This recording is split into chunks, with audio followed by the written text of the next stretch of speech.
Hello guys, welcome back to my YouTube channel SK study a way of success. आपका काफी comment था, sir हमारा home science का करवा दीजिए, प्लीज होम साइंस करवा दीजिए और ऐसा मॉडल पेपर सेट दीजिए ना पिछले साल का कि हमारे होम साइंस में आपके गृह विज्ञान में कल पेपर में वही प्रश्न फंसी।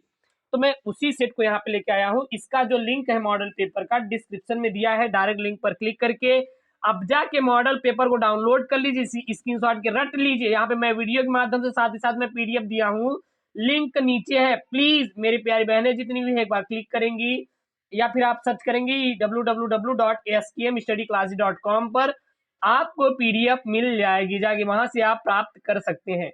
15 मिनट जो आपको दिए जाएंगे प्रश्न पत्र को पढ़ने के दिए जाएंगे और 3 घंटे जो समय दिया जाएगा आपको वो पेपर को हल करने का रहने वाला है। क्या करना होगा आपको? पेपर को हल करना रहेगा। सबसे पहले हम लोग बहुविकल्पी प्रश्न देखेंगे, उसके बाद हम लोग अति लघु उत्तरीय प्रश्न देखेंगे, फिर हमको क्या देखना है? लघु उत्तरीय प्रश्न देखना है, फिर हमें दीर्घ उत्तरीय प्रश्न देखना है। तो सारे टाइप के प्रश्न हम इसमें कवर करवाने वाले हैं। तो आज की वीडियो लाइक टारगेट है 1K वीडियो लाइक टारगेट, और जितने भी हैं सब वीडियो लाइक टारगेट करा देंगे, क्योंकि गृह विज्ञान की पूरी तैयारी एसकेएम स्टडी आपकी करा दे रहा है। आपको बिल्कुल टेंशन नहीं लेना है। जो भी सब्जेक्ट बचे हैं अपना गृह विज्ञान वाले जितने भी हैं, बच्चियां कमेंट कर दे कि अभी आपका कौन कौन सा सब्जेक्ट बचा हुआ है, हम उन सारे सब्जेक्ट को आपको पढ़ा देंगे। क्लियर है? यहाँ पे सबसे पहला प्रश्न है बहुविकल्पी में कि पर्यावरण दिवस कब मनाया जाता है, या फिर पर्यावरण दिवस किस दिन मनाया जाता है? सन 2011, 12, 13, 14, 15 और 16 में यहाँ पे प्रश्न बना हुआ है। 20 में तो पर्यावरण दिवस कब मनाया जाता है? 1 जून, 5 जून, 12 जून या फिर 18 जून। तो जो पर्यावरण दिवस मनाया जाता है वो आपको 5 जून को मनाया जाता है। 5 जून को क्या मनाया जाता है?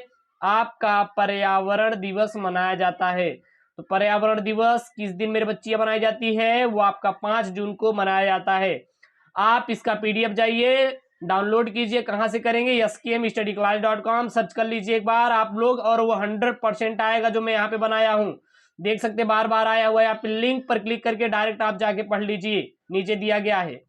अगला यहाँ पे है ऑक्सीजन कहाँ से प्राप्त होती है? बंद कमरे से, पेड़ पौधे से, नालियों से या फिर खनिज से? तो जो ऑक्सीजन प्राप्त होती है वो हमारी पेड़ पौधे से प्राप्त होती है। क्या कभी नालियों से ऑक्सीजन प्राप्त होगी? बिल्कुल नहीं। बंद कमरे से कभी प्राप्त होगी? बिल्कुल नहीं।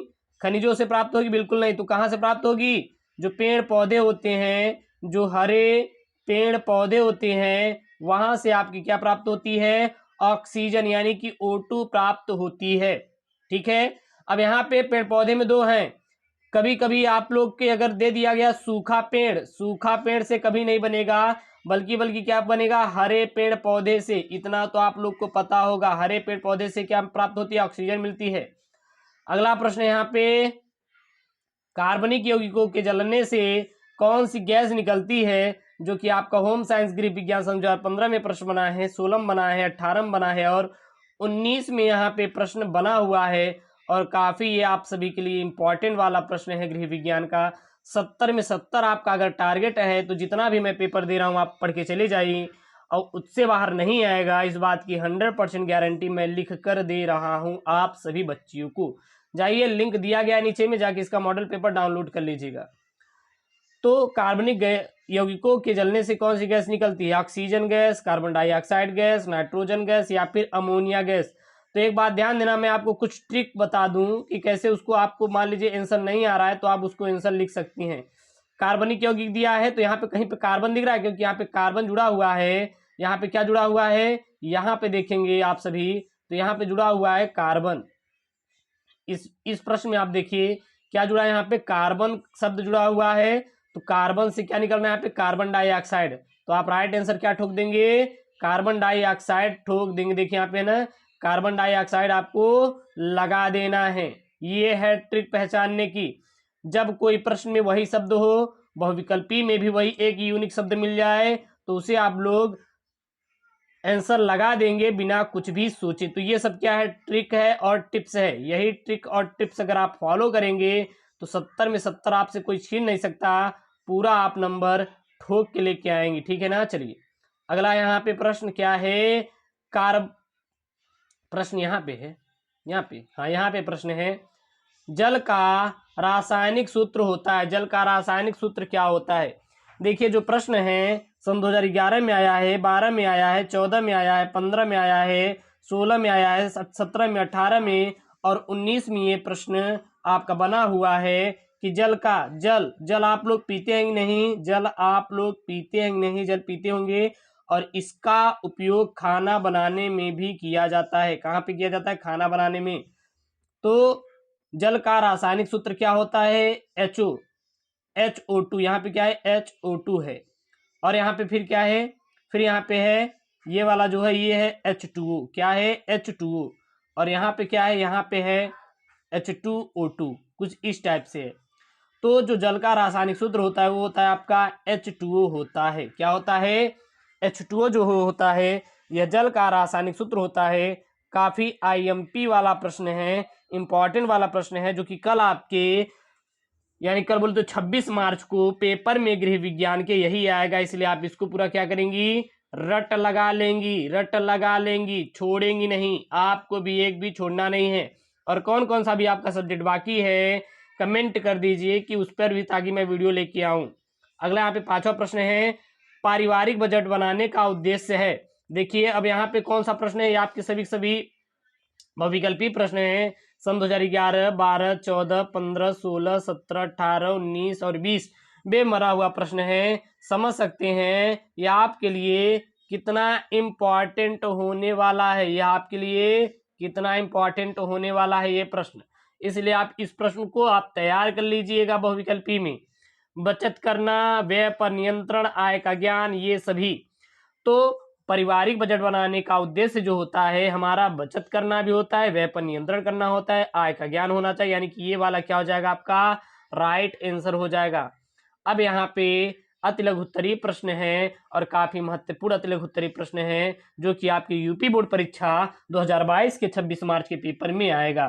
क्या है प्रश्न यहाँ पे? राष्ट्रीय बचत पत्र क्या है? राष्ट्रीय बचत पत्र क्या होता है? सन 2012, 13, 14, 15, 16, 17, 18 में ये प्रश्न बना हुआ है कि राष्ट्रीय बचत क्या होता है, पत्र क्या होता है। तो राष्ट्रीय बचत पत्र डाकघर द्वारा चलाई जाने वाली एक सबसे महत्वपूर्ण योजना होती है।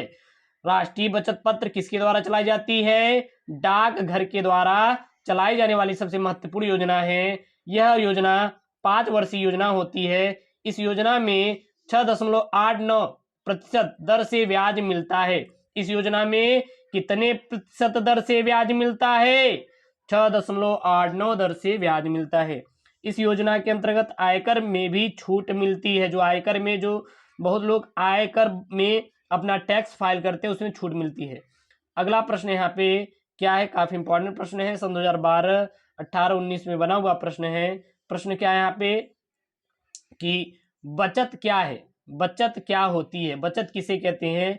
तो पारिवारिक आय में से परिवार की वर्तमान आवश्यकताओं की पूर्ति के लिए व्यय करने के बाद जो धन शेष बच जाती है उसे हम लोग बचत कहते हैं। बचत क्या होती है? पारिवारिक आय में से परिवार की वर्तमान आवश्यकताओं की पूर्ति के लिए व्यय करने के बाद जो धनराशि बच जाती है उसे क्या कहते हैं? बचत कहा जाता है। जो कि आपका IMP वाला प्रश्न है और काफी इंपॉर्टेंट है। ये बताइए आपका सामाजिक विज्ञान का पेपर है कि नहीं? आपका सामाजिक विज्ञान का पेपर है कि नहीं? कमेंट कर दे। अगला यहाँ पे लघु उत्तरीय प्रश्न क्या है? प्रत्यक्ष आय तथा अप्रत्यक्ष आय से क्या समझते हैं? प्रत्यक्ष आय तथा अप्रत्यक्ष आय से क्या तात्पर्य है? आय कितने प्रकार के हैं? काफी इंपॉर्टेंट है, इसको आप सभी याद कर लीजिए। सबसे पहले हम लोग देखेंगे कि प्रत्यक्ष आय क्या होता है। तो प्रत्यक्ष आय क्या होता है?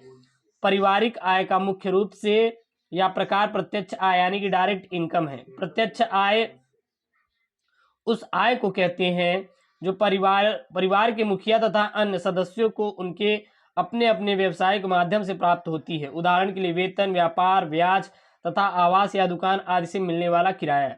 यानी जो पारिवारिक आपकी जो आय होती है, जैसे कि आपके पापा, मम्मी, भाई, बहन कमा रहे हैं, तो जो अपना पैसा लेके वो कमाते हैं उसे हम लोग प्रत्यक्ष आय कहते हैं। अगला है अप्रत्यक्ष आय। अप्रत्यक्ष आय का मतलब होता है परिवार आय का दूसरा रूप भी अप्रत्यक्ष आय होता है। अप्रत्यक्ष आय का मतलब होता है आपके परिवार को किसी अन्य सुविधाओं, अन्य व्यक्ति के द्वारा मिली हुई सुविधाएं, जैसे कि कंपनी की ओर से बिना किराए का मकान आपको मिला है, ड्राइवर या फिर नौकर आपको मिले हैं, वाहन की सुविधा मिले हैं, बच्चों के लिए निःशुल्क शिक्षा मिली है, इत्यादि जितने भी होते हैं आपके सभी क्या होते हैं? अप्रत्यक्ष आय है। तो यह होम साइंस गृह विज्ञान का सबसे मॉडल पेपर है, बेहतरीन मॉडल पेपर है, 70 में 70 पक्का करने वाला पेपर है। इसको आप तैयार कर लीजिए। इसका लिंक डिस्क्रिप्शन बॉक्स के अंदर है, जाके वहां से डाउनलोड कर सकते हो। कि दोस्तों थैंक यू, जय हिंद।